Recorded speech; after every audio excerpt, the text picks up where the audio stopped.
Good morning, everybody, and welcome to Sober School, where you can always find experience, strength, and hope. My name is Drew, and I'm an alcoholic, and I want to pitch right in today. Jacine, I saw your post yesterday, and I know we've talked about this over the last week or so, but it's a great topic, and I had already done the video for yesterday, so I thought today would be a great day to do this video.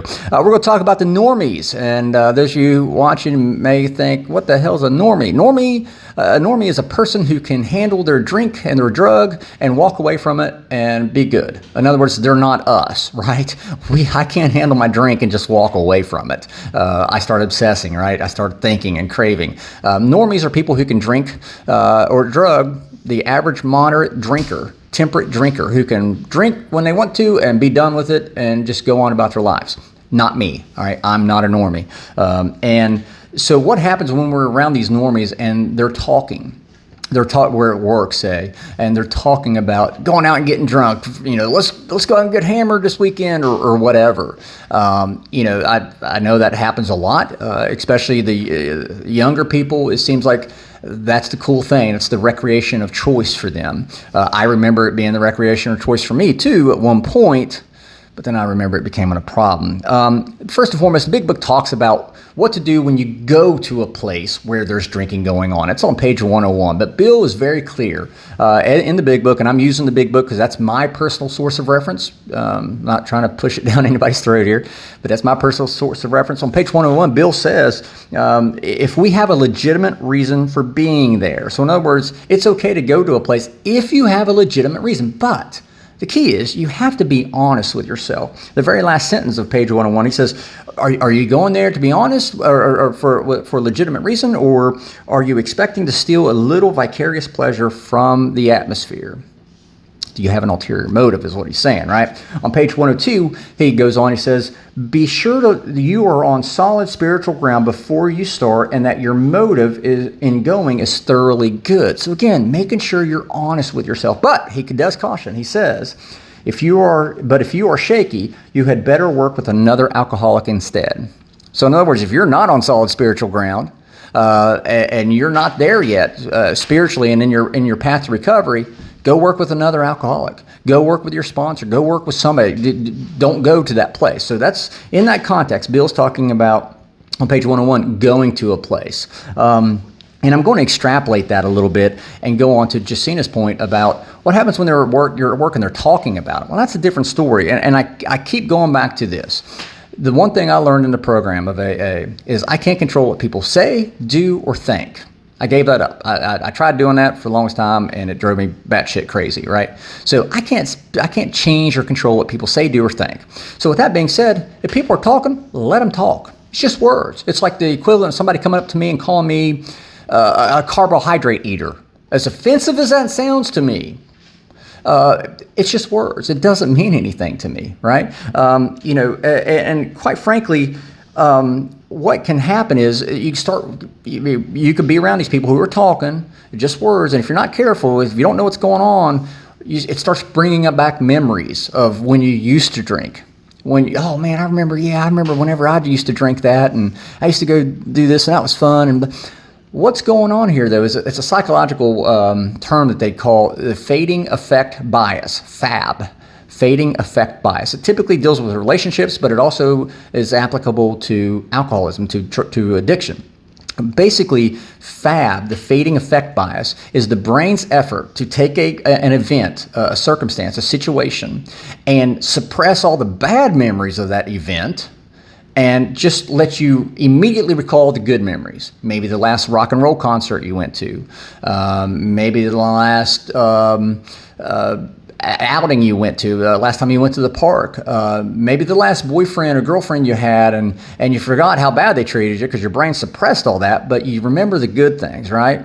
That's what they call the fading effect bias. And the same thing starts happening with our alcoholism. So when we hear people talking about going out and partying, we start thinking, yeah, I remember when I used to be able to do that.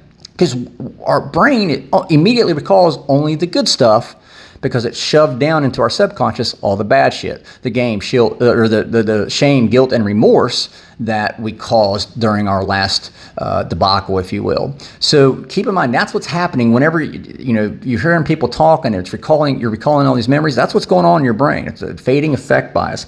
At the end of the day, when people start talking, I just tell them straight up, I can't drink anymore. I won't drink anymore. Not that I can't, I just won't. Because every time I start drinking, I've proven time and again, I can't control it. I can't have just one. Be honest. I get stupid. I get sick. I have an allergy. That's legit. Change the subject. When people start talking about it, just change the subject. Come up with something to talk about different. Maybe talk about a tree falling in your yard. Works for me.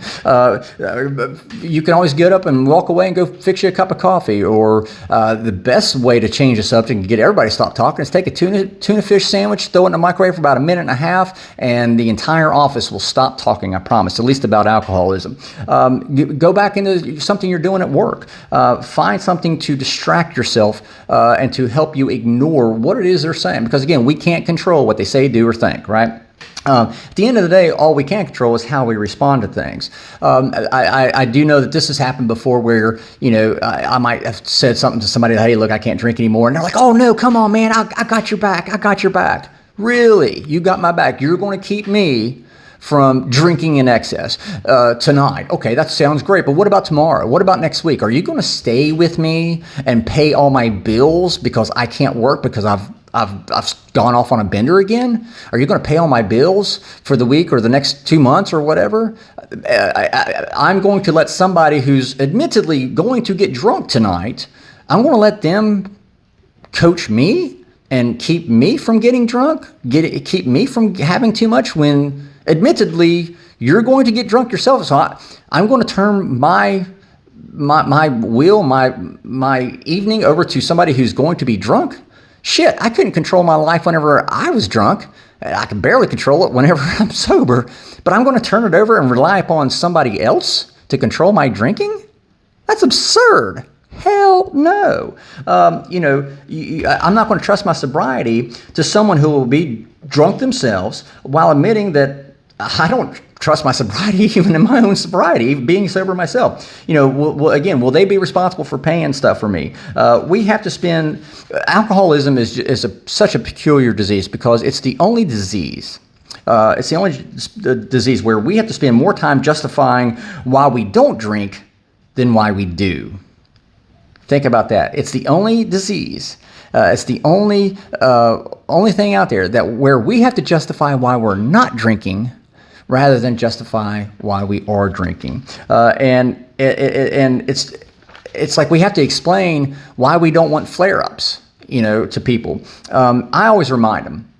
People who ask me, why don't you, hey, come on, you guys have just one. No, thank you. I would much rather remember what I did last night. I would much rather wake up rather than coming to. I prefer to be able to reminisce rather than regret. These things are will happen to me whenever I drink. And I don't want those things happening to me.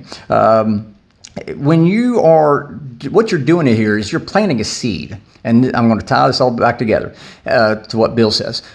You're planting a seed when you say these things to these people.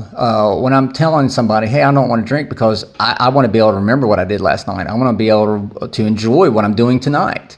I won't be able to do that if I'm drinking. You're planting a seed in their mind, because what happens whenever they reach the point where they go, shit, I want to stop, but I don't know how. Let me go back. Let me talk to Jacina. Let me talk to Drew. Let me talk to Michael. Let me talk to Eric. Let me talk to Amy. They figured it out, and so can you. So keep in mind, when people are talking about it, do something to distract yourself.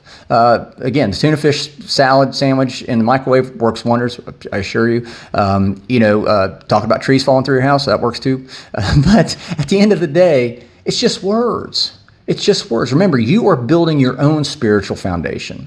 That's part of recovery. If you're early in your recovery, that's what you need to focus on, is building your own spiritual foundation. And don't worry about what other people say, do, or think. So with that, I'll let you guys go. Thank you, Jacina, for bringing this up. This is a great topic. I'm sure we can talk much longer about it as well. So guys, thank you for letting me come in and spend 5-10 minutes a day with you guys. It keeps me sober. I truly appreciate it. In the meantime, if you have a topic, throw it out there. We'll be glad to take a look at it and discuss it. So remember, guys, you can't get drunk if you don't take that first drink.